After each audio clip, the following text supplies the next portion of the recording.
복합비료를 한 숟가락 정도. 안녕하세요, 손미주입니다. 오늘은 고추밭에 웃거름을 주려고 합니다. 웃거름은 이제 초반에 밑거름을 주셨겠지만, 이제 밑거름은 오랫동안 요 비닐 안에서 유기질 비료나 이런 퇴비들이 이제 분해되면서 천천히 녹아나와 이제 식물이 이용을 할 텐데요. 그것보다도 이제 더 중요한 게 웃거름입니다. 웃거름도 충분히 주셔야 되고 꾸준히 주셔야지 작물이 그것을 흡수하고 좋은 농작물을 생산해 내실 수 있습니다. 우리가 조금이라도 웃거름을 주고 밑거름을 충분히 주고 필요할 때마다 이제 비료도 주고 걔네들이 원하는 미량요소도 주고 그래야 되지 않을까요? 예, 오늘은 이제 웃거름을 주는 방법은 두 가지가 있습니다. 첫 번째 방법은 이제 파종한 지 15일에서 20일 정도 되면은 모종이 자리를 잡고 그리고 뿌리가 나오기 시작합니다. 그때 한번 웃거름을 주시면 좋고요. 웃거름을 주는 방법은 한 달 정도 심은 지 한 달 정도 됐고요. 이제 고추들이 엄청나게 많이 열리고 있습니다. 얘네들 웃거름 주는 방법은요, 고추와 고추 모종 사이에 구멍을 뚫습니다. 그 사이에 복합비료를 한 숟가락 정도, 이 정도 주시면 되겠습니다.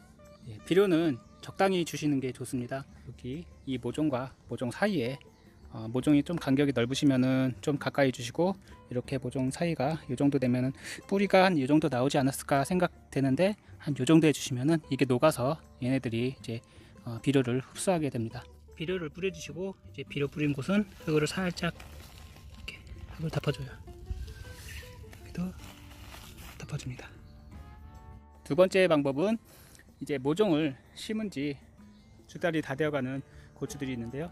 얘네들은 이제 요 사이에 이제 비료를 주면은 뿌리가 이미 여기에 다 뻗고, 그리고 비닐을 뚫고 이쪽으로 분명히 나와 있을 거니까, 가운데 주시면은 이 진한 복합 비료를 바로 주시면은 좋지 않습니다.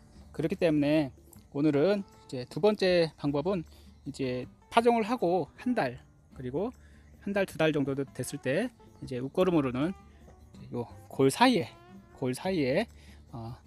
NK 비료, 그러니까는 복합 비료를 주시는 게 좋습니다. 그리고 요소를 주시는 분이 있는데, 요소 비료는 이제 많이 주게 되면은 큰 문제가 일어날 수 있으므로, 요소 비료는 이제 처음에 이제 1차 웃거름을 주실 때 그때 요소 비료를 주셔도 되는데, 이제 키가 작거나 이제 성장이 더 필요하다 생각되시면은 그때 요소 비료나 아니면 복합 비료를 주셔야 될 것 같고, 고추들이 많이 성장했을 때는 처음에 심은 고추들인데요, 이렇게 많이 성장을 했습니다. 아무래도 이렇게 고추가 엄청 잘 자랐는데 뿌리가 어디까지 나왔겠어요?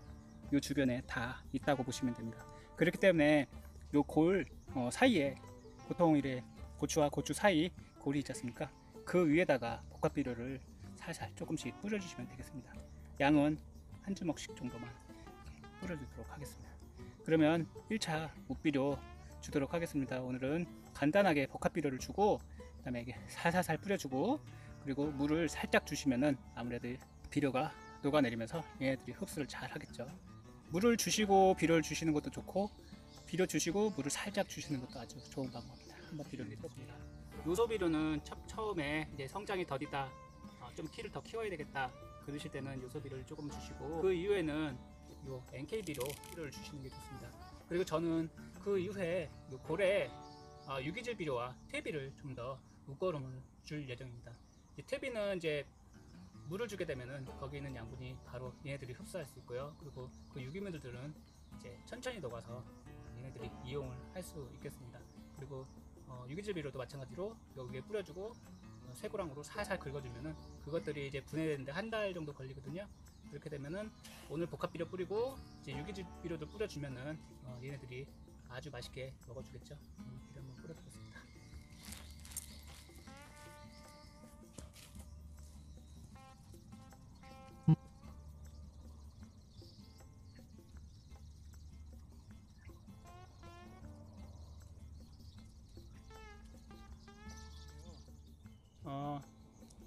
비료를 주는 방법을 소개해 드렸고요.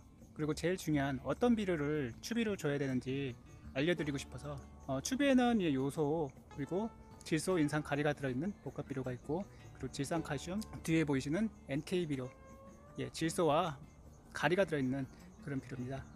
추비를 줄 때는 이제 주로 NK 비료를 줍니다. NK 비료는 이제 인산이 빠진 건데요. 이제 고추가 커감으로써 이제 인산보다는 계속 줄기가 커야 하니까 이제 질소가 필요하고 그 가리질 비료도 굉장히 많이 필요하거든요. 과육을 단단하게 하고 튼튼하게 하는 가리질 비료가 필요해서 뒤에 보시는 이제 NK 비료라고, 여기 보시면은 NK 비료라고 있습니다. 농협에 어디 가든지 구할 수 있는 게 이 NK 비료인데요. 이거는 이제 질소와 인산이었고, 가리, 그리고 요거는 이제 기능성으로 고토와 붕소가 들어있는 비료입니다. 이렇게 미량 요소와 고토가 들어간, 그리고 여기는 황도 들어있다고 하네요.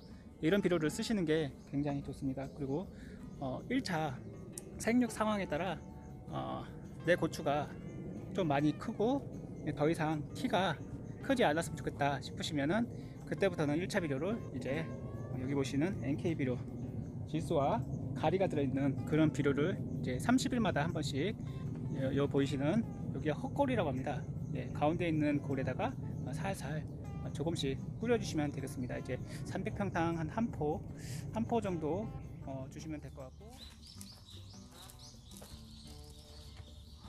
모든 비료는 너무 과하게 주는 건 좋지 않습니다. 그렇기 때문에 적당량 주시고 2차, 3차, 4차, 5차 이렇게 주시면 되니까 그때그때 상황에 맞춰서 액비를 만들어 주시든지 퇴비차, 아니면 이런 복합비료, 퇴비, 유기질 비료 여러 가지를 주실 수 있습니다. 오늘 영상 감상해 주셔서 감사하고, 이번에 올린 모종을 심고 이제 복토를 해줘야 되는 이유 설명드렸는데요. 정말 중요한 정보입니다. 그거 보시고 꼭 따라 하시고요. 복토를 해주지 않으면 피해가 있을 수도 있어요. 그러니까 항상 모종을 심고 나서 흙을 덮어 주십시오.